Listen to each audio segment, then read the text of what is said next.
Hey guys, welcome back to our channel, that is BSc Pass. The topic which we are discussing today is of class 9 chapter number 5, that is the fundamental unit of life. उसके topics हमने अभी तक cell organelles के अंदर जो है वो मतलब कि सारे डिस्कस कर लिए थे, बस लास्ट जो है वो रह रहा था, दैट इज वॉक्यूल्स और सेल डिवीजन. तो सबसे पहले बात करते हैं वैक्यूल्स की. तो ये वॉक्यूल्स यानी कि जो मतलब कि अब जब आप इसको अगर इसकी डेफिनेशन पे जाओगे तो आप देखो इसके अंदर लिखा हुआ है vacuoles are the storage sacs of the cell. अभी सबसे पहले तो ये सवाल आता है ये सैक्स क्या होते हैं. तो ये बोरे होते हैं, ठीक है. ये पहले भी मैंने एक बार बताया था, किसी पॉइंट के अंदर आया था. तो ये बोरे होते हैं, आप इसे आसान भाषा में बैग्स बोल सकते हो, ठीक है. तो ये वो होते हैं स्टोरेज सैक्स होते हैं. ये जनरली स्टोर क्या करते हैं, तो ये अब आप ऐसे स्ट्रक्चरली समझते हैं. हमने पहले देखा कि एंडोप्लाज्मिक रेटिकुलम ने खाना बनाया, ठीक है. गोल्जी अपरेटस ने उसे पैक किया. फिर हमने देखा लाइसोसोम ने उसे पचा लिया, ठीक है, डाइजेस्ट कर लिया. फिर हमने देखा कि माइटोकॉन्ड्रिया ने उससे एनर्जी क्रिएट करी. और अब जब एनर्जी क्रिएट हो गई है तो नाउ इट इज इम्पोर्टेंट कि भाई आप ये भी देखें कि किस तरीके से उस फूड से जो आपने फूड को बना के रखा है. आप देखो सारा का सारा फूड एक ही टाइम पे तो यूज नहीं हो जाएगा. हम लोग जो खाना खाते हैं वो सारा का सारा एक ही टाइम पे उससे एनर्जी थोड़ी बन जाती है. पूरे दिन में उससे एनर्जी बनती रहती है ना. तो ये चीज होता रहता है, ये प्रोसेस जो है वो कॉन्टिन्यूस चलता रहता है. तो इसी तरीके से जो प्लांट्स और एनिमल्स होते हैं उनके अंदर जो सेल्स होते हैं उसके अंदर क्या होता है कि जो भी फूड बनता है वो स्टोर हो जाता है. और वो स्टोर होता है किसमें है, इन वॉक्यूल्स में, ठीक है. तो ये जो वॉक्यूल्स है इनके अंदर स्टोर हो जाता है. तो ये वॉक्यूल्स क्या क्या स्टोर करते हैं, तो ये वॉक्यूल्स ग्लूकोज को, अमीनो एसिड्स को, शुगर्स को, प्रोटीन्स को, इन सभी चीजों को स्टोर करके रखते हैं. एक और बार तो मुझे हंसता हुआ दिखाई दिया तो बाहर चला दियो, ठीक है. तो ये सभी चीजें जो है वो स्टोर करते हैं.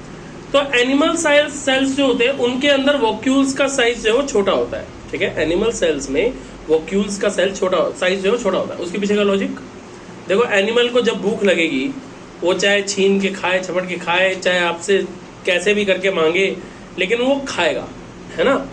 तो लेकिन जो प्लांट सेल्स होते हैं उनके वॉक्यूल्स का साइज बहुत बड़ा होता है. क्यों, अब प्लांट को भूख लगी है तो आपको बता तो नहीं सकता कि उसे भूख लगी है. ऐसे ऐसे करके कोई अपने पतियां तो नहीं हिला सकता, है ना, कि भूख लगी भाई खाना दो, ऐसे करके कुछ शो तो नहीं कर सकता, है ना. तो हम ह्यूमंस या फिर जो एनिमल्स है इन सबके पास में ये पावर होती है कि हम अपना फूड जो है वो मांग करके, ले करके, बना करके खा सकते हैं. लेकिन जो प्लांट सेल होते हैं उनके पास ये पावर नहीं होती. तो इसीलिए वो क्या करते हैं, वो अपने फूड को स्टोर करने के लिए उनके पास में ज्यादा स्पेस होती है. तो जो उनके वॉक्यूल्स होते हैं वो बड़े होते हैं, ठीक है. एनिमल सेल्स के वॉक्यूल्स छोटे होते हैं, जबकि जो प्लांट सेल होते हैं उनके वॉक्यूल्स बड़े होते हैं. क्यों बड़े होते हैं समझ में आ गया, क्योंकि वो मूव नहीं कर सकते, वो अपना खाना लेने नहीं जा सकते, तो इसीलिए उनके पास वॉक्यूल्स बड़े होते हैं. अब आप में से किसी ने ये नहीं बोला कि अरे प्लांट को वॉक्यूल की क्या जरूरत है, वो तो अपना खाना खुद बनाता है फोटोसिंथेसिस से. लॉजिक ना. अब जब वो अपना खाना खुद बनाता है फोटोसिंथेसिस से तो उसे क्या जरूरत है ये वॉक्यूल्स वगैरह की.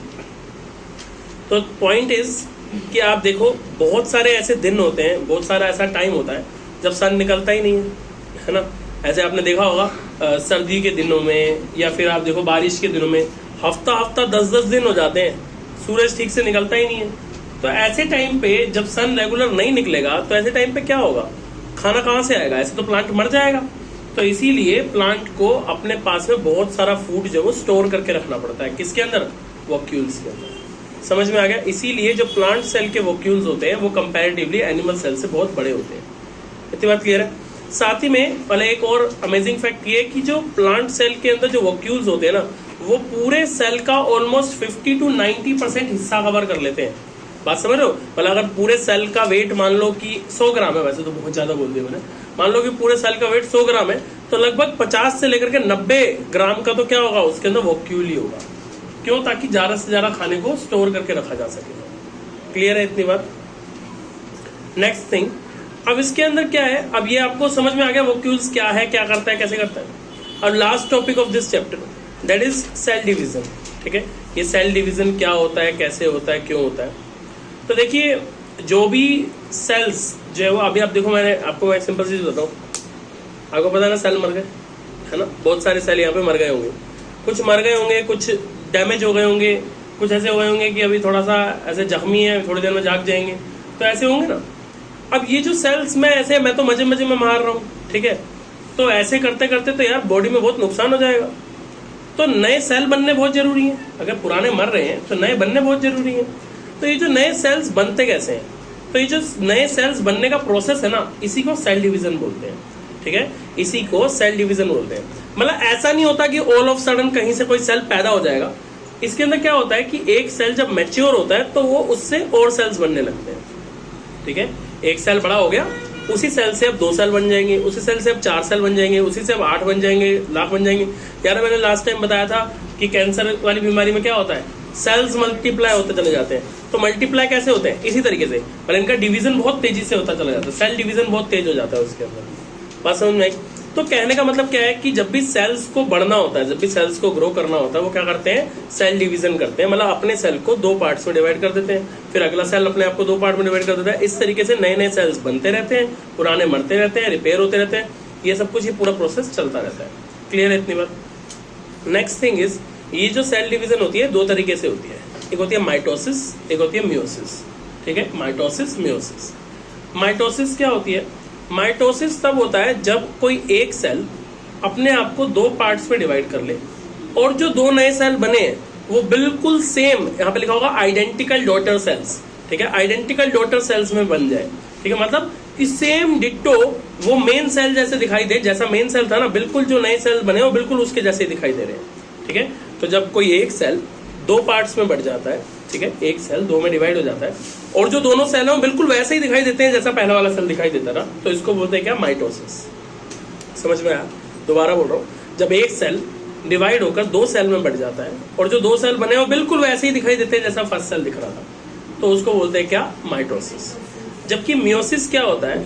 मियोसिस तब होता है जब कोई भी, आप कह सकते हो कि डिवीजन होता है सेल का 2 स्टेज में। ठीक है, मियोसिस में क्या होता है, 2 स्टेज में डिवीजन होता है और इसमें एक सेल से 2 नहीं 4 बनते हैं। ठीक है, वहां पे अभी मैंने माइटोसिस में क्या बताया था, एक सेल डिवाइड होकर 2 सेल बन जाता है, लेकिन मियोसिस में क्या होता है, एक सेल डिवाइड होकर के 4 सेल्स में बन जाता है। ठीक है, और ये चारों सेल्स एक दूसरे जैसे नहीं दिखते। ठीक है, ये चारों सेल एक दूसरे से अलग अलग होते हैं।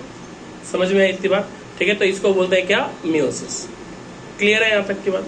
तो यहाँ पर आपका सेल डिवीजन का पॉइंट भी खत्म हुआ और साथ ही में खत्म हुआ ये चैप्टर। ठीक है, तो अब आपको इसकी करनी है ढंग से तैयारी। ठीक है, so if you have any doubt you can always ask us in the comment section. Thank you so much.